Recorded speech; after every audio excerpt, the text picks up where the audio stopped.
আজকের breaking news, Tarique রহমানকে ব্যঙ্গ করার অভিযোগে হিরো আলমকে মারধর। তো এখন যেহেতু ডিবি হারুন নেই, সেহেতু হিরো আলমকে ব্যাকআপ দেওয়ার মতো কেউ নেই। তো আপনারা জানেন যে হিরো আলম সবসময় উস্কানিমূলক কথা বলতো, যার কারণে সে এর আগেও আওয়ামী লীগ ক্ষমতার সময় সে উত্তম মাধ্যম খেয়েছে। তো এবার আবার বিএনপির হাতে সে উত্তম মাধ্যম খেলো। তো এটি বিএনপির তারেক রহমানকে নিয়ে ব্যঙ্গ করার কারণে তাকে এই উত্তম মাধ্যম দেওয়া হয়েছে। তো কি কি লেখা আছে এখানে বিস্তারিত পড়ে শোনাবো, এবং কি কারণে তাকে মারা হলো বা শেষমেশ এর প্রতিক্রিয়া কি হলো, অবশ্যই অবশ্যই পুরো ভিডিওটি না টেনে দেখুন। তারেক রহমানকে ব্যঙ্গ করায় মারধর শিকার হিরো আলম। রোববার ৮ সেপ্টেম্বর দুপুর 12:15টার দিকে চিফ জুডিশিয়াল ম্যাজিস্ট্রেট আদালতের সামনে এ ঘটনা ঘটে। এই ঘটনার জন্য তিনি বিএনপির নেতাকর্মীদের দায়ী করেছেন। আপনারা জানেন এর আগেও নির্বাচনে তিনি আওয়ামী লীগের হাতে মার খেয়ে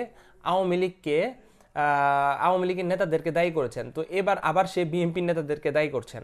জানা যায় রোববার দুপুরে হিরো আলম 2018 সালে জাতীয় সংসদ নির্বাচনে বগুড়া 4 কাহালু নন্দীগ্রাম আসনে প্রচারণার সময় মারধর ও 2023 সালে 1 ফেব্রুয়ারি একই আসনে উপনির্বাচনের কারচুপির অভিযোগ এনে মামলা দায়ের করেন।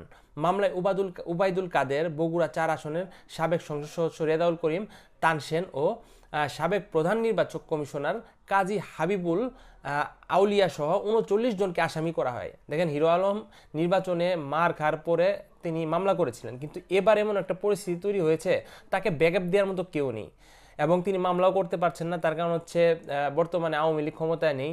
যদিও বা আওয়ামী লীগের সাথে তার সম্পর্ক খুব একটা ভালো ছিল না, কিন্তু তাকে একটা ছাড় দেওয়া হয়েছিল, কিন্তু এবার কিন্তু কোনো ছাড় নেই। বিএনপি কোনো ছাড় দিবে না হিরো আলমকে। মামলা দায়ের করার পর আদালত চত্বরে হিরো আলম সাংবাদিকদের সঙ্গে মামলা বিষয়ে কথা বলার প্রস্তুতি নেন।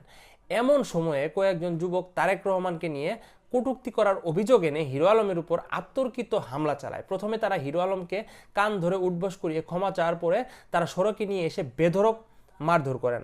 তবে এটা আসলে কোনোভাবেই ঠিক না, কারণ এটা আইন নিজের হাতে তুলে নেওয়া। কেউ কারোর নামে ব্যঙ্গ করতে পারে, এটা হচ্ছে একজন মানুষের বাক স্বাধীনতা। তো আপনারা যদি আবার সেই বাক স্বাধীনতাকে কেড়ে নেন, তাহলে আওয়ামী লীগ বিএনপি এগুলার তফাৎ কি থাকলো? তফাৎ থাকলো না। মারধরের শিকার হওয়ার পর হিরো আলম বলেন, এই স্বৈরাচার পতনের পর আরেক দল নিজেদের সন্ত্রাসী কার্যকলাপ শুরু করেছে। এটা কি স্বাধীনতা? প্রকাশ্যে আমাকে হত্যার চেষ্টা করা হলো। আমি কখনো তারেক জিয়াকে নিয়ে কটূক্তি করিনি।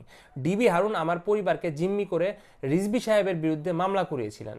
এ কথা আগেও বলেছি। এরপর আমাকে আদালতের মতো জায়গায় আপনাদের সামনে পেটানো হলো। তো এবার তিনি পুরো দোষ হারুনের উপর চাপাচ্ছেন। হারুন হিরো আলমকে অস্ত্র হিসেবে ইউজ করে রিজভির বিরুদ্ধে মামলা করিয়েছে, এটা তিনি বলতে যাচ্ছেন। হিরো আলম বলেন, আমি মামলা করে নিচে আসার পরে বিএনপির একটা দল আমার উপর আতর্কিত হামলা চালায়, আমাকে কান ধরিয়ে উঠবস করায়। এরপর আমাকে কিল ঘুষি মেরেছে মুখ ও মাথায়, বুকে ও শরীরে অন্য জায়গায় মারের দাগ রয়েছে। আমি নাকি কোন বক্তব্যে তারেক রহমানকে গালিবাজি করেছি। তিনি বলেন, আমি কখনো তারেক জিয়াকে নিয়ে কথা বলিনি। তাদের কোনো প্রমাণ থাকলে আমি জুতার মালা গলায় দিয়ে ঘুরবো। আসলে হিরো আলম রিজভিকে নিয়ে কথা বলেছেন। তারেক রহমানকে নিয়ে এখন পর্যন্ত কোনো কথা বলেছে কিনা এই ধরনের কোনো রেকর্ড এখন পর্যন্ত পাওয়া যায়নি।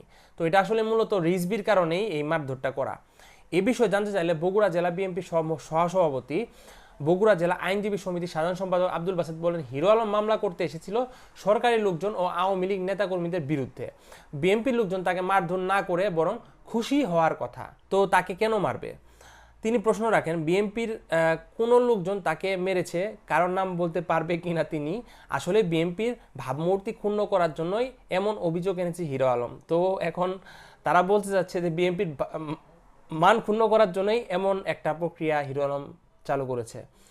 তো এই বিষয়টিকে আপনারা কীভাবে দিচ্ছেন তা অবশ্যই কমেন্ট করে জানাবেন। আর এমন আরও গুরুত্বপূর্ণ সব ভিডিও আপনি সবার আগে পেতে আমাদের ইউটিউব চ্যানেলটিকে সাবস্ক্রাইব করুন। ধন্যবাদ সবাইকে পুরো ভিডিওটি দেখার জন্য।